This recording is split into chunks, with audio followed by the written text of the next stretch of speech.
तो हम इस वीडियो में पढ़ेंगे क्लास 10 का मैथ, जिसमें सैम्पल पेपर पढ़ेंगे हम किसका, इंग्लिश का। इंग्लिश में आपको क्वेश्चन कैसे करना चाहिए और किस तरह के आते हैं तो मैं उससे रिलेटेड आपको कराऊंगी। तो हेलो बच्चा लोग, मैं कंचन आपका स्वागत करती हूँ हमारे YouTube channel lots of study पर। तो चलिए हम अपने सैम्पल पेपर पर चलते हैं। जैसा कि देखिए इस तरह के आपके क्वेश्चन आते हैं। अब इस तरह के क्वेश्चन आने के लिए आपको रूल पता होना चाहिए, तभी हम कर पाएंगे। तो उससे पहले हम थोड़े से रूल पढ़ लेते हैं। रूल क्या होते हैं, टेंस के जो रूल होते हैं, जैसे कि हमें दे रखा है सिंपल। सिंपल को हम बोलते हैं आप इंटेरोगेटिव। प्रोग्रेसिव, प्रोग्रेसिव को बोलते हैं हम कंटिन्यूअस। और प्रोग्रेसिव, परफेक्ट प्रोग्रेसिव यानी कि परफेक्ट कंटिन्यूअस। तो देखिए इस तरह से इनके जो नाम होते हैं। प्रेजेंट में इंटेरोगेटिव में क्या होता है, फर्स्ट फॉर्म होती है और फर्स्ट फॉर्म के साथ क्या लगता है, एस या ई एस। तो ये रूल पढ़ने पड़ेंगे। अगर रूल आपको आते हैं तो आप आसानी से उनको आप भर सकते हैं, फिल इन द ब्लैंक्स को आसानी से भर सकते हैं। फिर उसमें कंटिन्यूअस में आते हैं। कंटिन्यूअस में क्या होता है, हेल्पिंग वर्ब होती है एम, इज आर, और फर्स्ट फॉर्म लगती है। फर्स्ट फॉर्म के साथ क्या लग जाता है, आई एन जी। वही हम देखते हैं परफेक्ट। परफेक्ट के साथ क्या लगती है, हेल्पिंग वर्ब हैज और हैव होती है। और हमारी जो हेल्पिंग वर्ब और जो वर्ब लगती है वो लगती है थर्ड फॉर्म। इसी तरह परफेक्ट कंटिन्यूअस में जाएंगे तो हैज, हैव बीन लगता है और फर्स्ट फॉर्म के साथ आई एन जी। यदि आपने डिटेल में नहीं पढ़ा है तो मैं आपको लिंक डाल दूंगी इस वीडियो को, आप देख लीजिए, इससे आपको डिटेल में समझ में आ जाएगा। फिर हम चलते हैं पास्ट। पास्ट पे क्या होता है इंटेरोगेटिव में, तो देखेंगे सेकंड फॉर्म लगती है सिर्फ। वहीं कंटिन्यूअस में आएंगे तो वॉज या वर। इसी के बेस पे अभी मैं आपको फिल इन द ब्लैंक कराऊंगी, तो आपको सही से समझ में आ जाएगा किस तरह से हमने यूज़ किया है उनका। फर्स्ट फॉर्म में आई एन जी जोड़ेंगे, परफेक्ट में हेड लगेगा, थर्ड फॉर्म आएगा जो भी हमारा वर्ब दे रखा होगा। परफेक्ट कंटिन्यूअस में हेड बीन आएगा और फर्स्ट फॉर्म में आई एन जी जुड़ जाएगा। ये जो कंटिन्यूअस है और परफेक्ट कंटिन्यूअस है ये सेम रहता है, जिसमें फर्स्ट फॉर्म में आई एन जी लग जाता है। वहीं फ्यूचर में देखते हैं तो फ्यूचर में इंटरोगेटिव में विल शैल हो जाएगा, फर्स्ट फॉर्म रहेगी। कंटिन्यूअस में आएंगे तो विल भी और शैल भी हो जाएगा, फर्स्ट फॉर्म रहेगी, फर्स्ट फॉर्म के साथ आई एन जी आ जाएगा। थर्ड परफेक्ट में बात करें तो विल हैव और शैल हैव हो जाएगा, तो थर्ड फॉर्म आएगी इसकी। वहीं अगर कंटिन्यूअस में बात करें परफेक्ट कंटिन्यूअस में तो विल हैव बीन और शैल हैव बीन आएगा, फर्स्ट फॉर्म में आई एन जी जुड़ जाएगी। तो इस तरह से रूल है। अगर आपने रूल अच्छे से समझ लिए तो आप आसानी से इन फिल इन द ब्लैंक्स को आप भर लेंगे। तो चलते हैं हम अपने फिल इन द ब्लैंक्स पर। तो देखिए इसमें जो पहला क्वेश्चन है, Mohan was very tired so he dash to bed early. तो देखिए यहाँ पर फिल इन द ब्लैंक्स है आपके लिए, इसमें क्या भरना है आपको, खास समय क्या भरना है आपको। ऑप्शन दे रखा है आपके लिए वेंट, गो, गोइंग, गॉन। तो इसमें से क्या भरना है। अब मैंने आपको बता, देखिए आपको क्या देखना है, मोहन के बाद क्या आया है, वॉज आया है। वॉज कौन सी फॉर्म में आता है, तो देखिए पीछे आपको दिखा देती हूँ। तो देखिए जैसे कि आपको वॉज कहाँ दे रखा है, आपको वॉज ये दे रखा है, किस फॉर्म में है ये, पास्ट में कंटिन्यूअस में है। पास्ट में कंटिन्यूअस में है तो हमको यदि देखना है यहाँ पर अगर पास्ट कंटिन्यूअस का यूज़ कर रहे हैं तो यहाँ पे हमको पास्ट ही यूज़ करना पड़ेगा। पास्ट में ही बात कर रहे हैं, टेंस हमारा कौन सा है, भूतकाल वाला है, तो हमें वही यूज़ करना पड़ेगा। वॉज के साथ हमें क्या भरना पड़ेगा, यहाँ पर सेकंड फॉर्म भरनी पड़ेगी, क्योंकि वेंट है, गो है और गोइंग और गॉन है, तो ये तो थर्ड फॉर्म हो जाती है गॉन, तो गॉन तो नहीं भरेंगे। ये आई एन जी लग गया तो इसमें आई एन जी नहीं लगाएंगे। गो हो जाएगा फर्स्ट फॉर्म, तो फर्स्ट फॉर्म लगती नहीं है तो क्या लगेगा, सिर्फ सेकंड फॉर्म लगेगी, यानी कि वेंट लगेगा इसमें। तो आपका चीज समझ में आया किस तरह से हमको अप्लाई करना है चीज़ों को। पहले हमें वर्ड को देखना है किस में बात कर रहा है, प्रेजेंट में है या पास्ट में है या फ्यूचर में है, उसी हिसाब से हम हेल्पिंग वर्ब लगाते हैं। यहाँ पे वॉज है, इसका मतलब आईएनजी नहीं लगाएंगे, क्योंकि आईएनजी लगाना होता तो हम इसके डायरेक्ट बाद ही लगाते। अगला सेंटेंस स्टार्ट हुआ है उसके लिए हमें क्या करना पड़ेगा, उसी टेंस में बात करनी है, लेकिन हमें क्या लगाना है, सेकंड फॉर्म लगाना है, क्योंकि पास्ट में जो सिंपल टेंस है उसमें क्या होता है, सेकंड फॉर्म होती है, इसलिए मैंने लगाया। हमें बात इसी टेंस में करनी थी। अगले पे देखते हैं। अगला है हमारा when I reach the station the train dash. देखिए अब किस में बात कर रहे हैं, व्हेन आई रीच्ड। रीच्ड मतलब क्या होता है, सेकंड फॉर्म होती है। सेकंड फॉर्म किस में लगती है तो हम देख लेते हैं ज़रा। देखिए ज़रा सेकंड फॉर्म किस में लग रही है, पास्ट इंटेरोगेटिव में लग रही है। पास्ट इंटेरोगेटिव में सेकंड फॉर्म लग रही है, इसका मतलब हम किस में बात करेंगे, पास्ट में ही बात करेंगे। तो हेल्पिंग वर्ब देखते हैं हमें कहाँ से मैच कर रही, वॉज वर लग रहा है या हेड लग रहा है, कहीं पर देख लेते हैं। तो देखिए इसमें देखते हैं हैज़, ये तो प्रेजेंट की होती है तो ये तो हटा देंगे। लेफ्ट, देखिए एक बार यदि हमने इंडेफिनेट यूज़ कर लिया है तो इसके बाद बार बार हम इंडेफिनेट नहीं यूज़ करेंगे, यहाँ से हटा देंगे। तो देखिए इसमें विल हैव भी नहीं आएगा, विल जो है हमारा किस में है, फ्यूचर में है, तो विल फ्यूचर का ये भी हम यूज़ नहीं करेंगे। एक ही ऑप्शन बचा है वो है सी, क्या आएगा, हेड, क्योंकि हेड जो है पास्ट में यूज़ हो रहा है तो हम उसी का यूज़ करेंगे। तो आपको समझ में आया, जिस सेंटेंस में हम बात करें, जिस जिस टाइम में हम बात करें, यानी कि जिस काल में हम बात करें उसी का हम यूज़ करना पड़ता है। जिससे प्रेजेंट में है तो प्रेजेंट में ही बोलना पड़ेगा, पास्ट का है तो पास्ट में, फ्यूचर का है तो फ्यूचर में। अब हमारा अगला है we have dash the match. तो वी हैव, देखिए यहाँ पर क्या है, हैव। अब हैव कहाँ यूज़ हो रहा है देख लेते हैं ज़रा सारणी में। तो हैव देखिए ये रहा, हैव किस में है, प्रेजेंट में है। हैव के बाद फॉर्म कौन सी आती है, वर्ब की। वर्ब की फॉर्म आती है थर्ड फॉर्म। ऑब्जेक्ट में देख लेते हैं कौन सा थर्ड फॉर्म है। देखिए विन, विन हमारा फर्स्ट फॉर्म है तो ये तो नहीं लगेगा। वॉन जो कि थर्ड फॉर्म है, जाहिर सी बात है यही लगेगा, क्योंकि अगला देखिए विंस, इसमें एस लग गया है तो ये तो नहीं लगेगा, क्योंकि उसमें क्या आती है, थर्ड फॉर्म आती है। तो थर्ड फॉर्म में हम एस लगाते नहीं है। वहीं हम देखते हैं विनिंग, तो विनिंग भी नहीं आएगा, क्योंकि आईएनजी जो कि कंटिन्यूअस का है। हमें सिर्फ हैव के बाद जो फॉर्म लगानी थी वर्ब की, वो लगानी थी सिर्फ थर्ड फॉर्म। तो हमारा ऑप्शन नंबर बी में दे रखा था। अगला करते हैं Sonu and Monu dash good friend.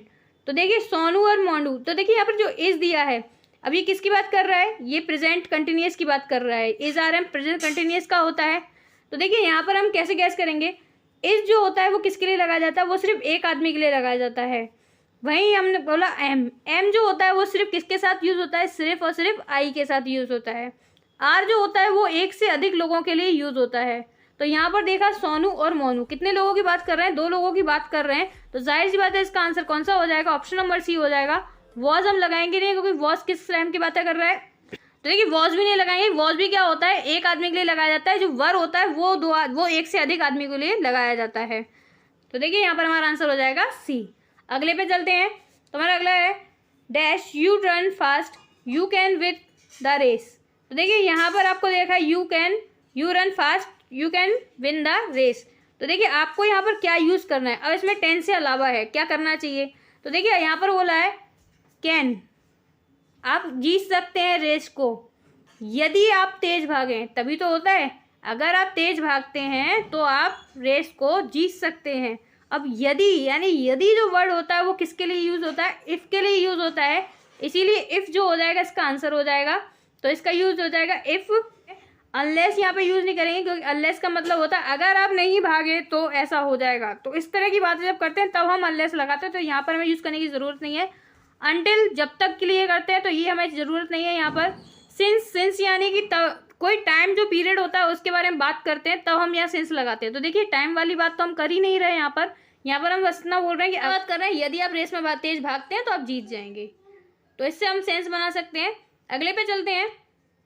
तो देखिए इस सेंटेंस को कैसे करेंगे, सर प्लीज डैश आई कम इन। तो देखिए ये वर्ड जो होता है ज़्यादातर स्टूडेंट्स को पता होगा, क्योंकि ये वर्ड हम ज़्यादातर क्लास में एंटर करते टाइम बोलते हैं।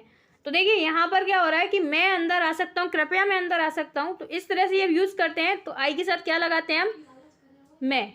तो बोलते हैं सर प्लीज़ मे आई कम इन, तो कुछ इस तरह बोलते हैं। तो ये वर्ड आपके बहुत यूज़ में आता है, तो ये हम यूज़ बात याद रखेंगे। अगला है dash is a good exercise. कौन सी एक्सरसाइज अच्छी है, तो यहाँ पर डैश में वो एक्सरसाइज का नाम पूछा है। हमें एक सब्जेक्ट यूज़ करना है, यानी हम किसको गुड एक्सरसाइज बता रहे हैं।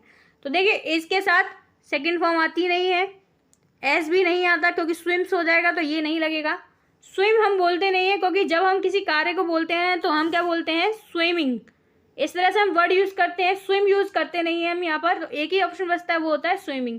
Swimming is a good exercise, क्योंकि हम पूरा जब बोलना होता है कि हमें तैरना जो है वो अच्छी एक्सरसाइज है, तो उसके लिए हम स्विमिंग यूज़ करते हैं। अगले पे चलते हैं। I throw away the chair dash the chair. तो देखिए इसमें लिखा है डैश द चेयर, तो हमें क्या भरना है यहाँ पर। तो देखिए इसमें क्या करेंगे, I throw away dash chair. तो इसमें क्या भरना चाहिए। अब देखिए यहाँ पर जो ये वर्ड है, ये वर्ड क्या है, सेकेंड फॉर्म है। सेकेंड फॉर्म है तो ये किस में बात कर रहा है, ये पास्ट में बात कर रहा है। पास्ट में बात कर रहा है, तो मुझे पास्ट में ही इसका सेंटेंस बनाना पड़ेगा। यहाँ पे भर क्या होना चाहिए, पास्ट में ही होना चाहिए। अब पास्ट का रूल क्या होता है, देखिए ऑप्शन में आप देख सकते हैं, कोई हेल्पिंग वर्ब नहीं है, सेकंड फॉर्म है, फर्स्ट फॉर्म है, एस लगा है और आईएनजी लगा है। तो पास्ट में आप देख सकते हैं आईएनजी तो किसके साथ लगता है, वॉज या वर के साथ लगता है, तो वो तो यहाँ पर है नहीं। एस या ईएस प्रेजेंट में लगता है, तो हम ये लगाएंगे ही नहीं। फर्स्ट फॉर्म जो है वो पास्ट में यूज होती ही नहीं है अकेले, तो कभी भी नहीं लगाएंगे। एक बचता है, वो है हमारा ब्रोकन। ये सेकंड फॉर्म है। जिस तरह से यहाँ सेकंड फॉर्म यूज़ करी गई है, वैसे ही यहाँ सेकंड फॉर्म यूज़ करेंगे। अगला देखते हैं, it dash for 2 days। It dash for 2 days। तो देखिए इट के साथ क्या लगा देंगे। अब देखिए पहले तो क्या बोल रहा है, इट फॉर 2 days। जो बारिश है, कहीं ना कहीं वो बारिश की बात कर रहे हैं, क्योंकि ऑप्शन में आप देख सकते हैं रेन से बातें की गई हैं। तो इट रेन यानी बारिश हो रही है, कब से, 2 दिन से बारिश हो रही है। अब देखिए यहाँ पर टाइम की बात करी गई है, सिंस की, फोर और सिंस की जब बात की जाती है तो ऐसे में जो वर्ड होते हैं, फोर और सिंस की बात की जाती है तो हेल्पिंग वर्ब में पहला तो आईएनजी होना चाहिए, जो कि सब में दे रखा है। कहीं इसको छोड़ के, सी को छोड़ के, सी को हम हटा देते हैं, एलिमिनेट कर देते हैं इससे, क्योंकि इसमें आईएनजी नहीं लगा है। वहीं हम देखते हैं इज आएगा क्या। तो देखिए जो टाइम वाली बातें करते हैं तो हम किस वाले टेंस की बात करते हैं, टाइम वाली जब बात करते हैं तो हम करते हैं परफेक्ट कंटिन्यूअस की, यानी इस पार्ट की हम बात करते हैं। इस पार्ट में सिंस फोर लगाने का मतलब है कि यहाँ पर बीन और हेल्पिंग वर्ब में होना चाहिए, हर किसी के साथ बीन होना चाहिए, ये हिंट होती है पहचानने की। तो देखते हैं किस में बीन दे रखा है। ऑप्शन देखिए ए में बीन दे रखा है क्या, नहीं दे रखा। बी में दे रखा है, नहीं दे रखा। ऑप्शन एक ही बचता है डी, जिसमें बीन दे रखा है, तो हैज़ बीन रेनिंग हो जाएगा। It has been for 2 days। तो मैंने आपको जैसे बताया, अगर आपको डिटेल में पढ़ना है तो आप डिटेल में पढ़ने के लिए मैं आपको वीडियो की लिंक दे दूंगी, आप वहाँ से आप पढ़ सकते हैं, जिससे आपको कई चीज़ें क्लियर हो जाएंगी किस तरह से इनको पढ़ना चाहिए। अगले पे चलते हैं, लास्ट है हमारा, as soon as the teacher entered the class the student dash up. तो देखिए यहाँ पर दे रखा है जैसे ही टीचर क्लास में एंटर करती हैं तो स्टूडेंट क्या हो जाते हैं। तो देखिए स्टूडेंट क्या हो जाएंगे, यहाँ पर आप देख सकते हैं। तो देखिए इसमें जो एंटर बोला है वो क्या है, सेकंड फॉर्म है। सेकंड फॉर्म किस में यूज होती है, पास्ट में यूज होती है। तो जाहिर सी बात है आगे आने वाले ब्लैंक्स में भी हम क्या करेंगे, सेकंड फॉर्म ही भरेंगे, क्योंकि कोई हेल्पिंग वर्ब दिख नहीं रही है हमको। स्टैंड, देखिए स्टैंड यानी कि तो फर्स्ट फॉर्म है, फर्स्ट फॉर्म में हमने क्या कर दिया, एस जोड़ दिया, ये तो गलत है, ये नहीं होगा, सेकंड फॉर्म आनी है। स्टैंडिंग, फर्स्ट फॉर्म में आईएनजी जोड़ दिया है तो ये भी यूज नहीं होगा यहाँ पर।